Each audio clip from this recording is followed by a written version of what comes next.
Hindi. Hi mga kagigil. I-pritohin muna natin itong babi.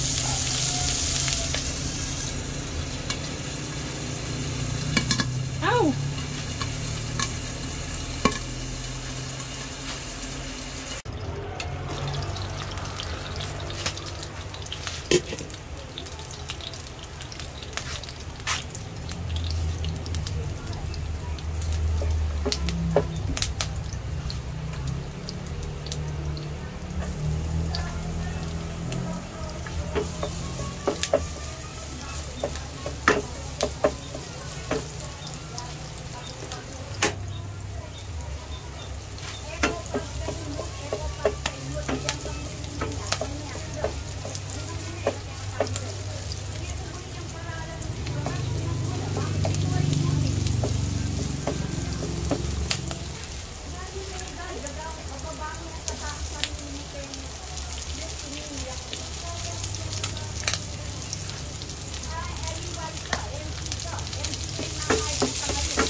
Durugin ng kamatis para mas masarap at lalasa siya talaga.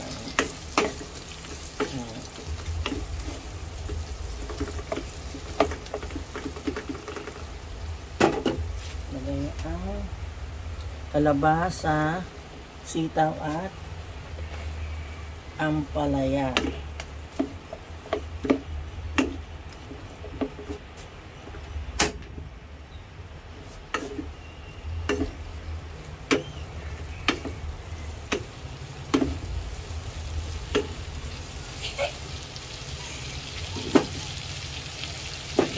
Ganda ng kulay.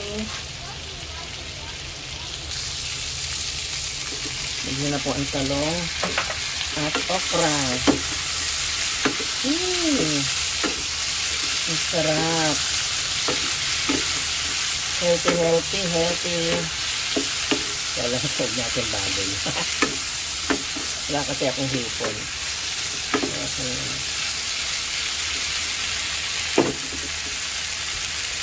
Simplahan na.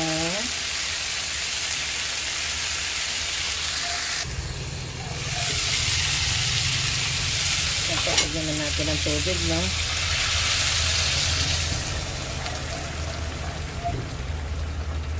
Dinamihan kong tubig kasi gusto ko sinasabaw sa kanin.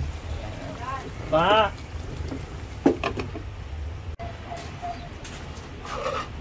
Tingnan natin.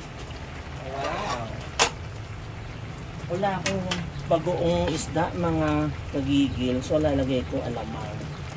Pwede naman alamang, ano. Tama na muna yung 2 kutsara. Lalasa na yan. Timplahan na lang natin mamaya pag kulang, ano. Yan lang ang ating pampahalat. Hindi tayo maglalagay ng patis or asin or whatever. Yan lang. Dali na lang to. Hindi pwedeng malanta. Check na natin. Wow. Alam ko.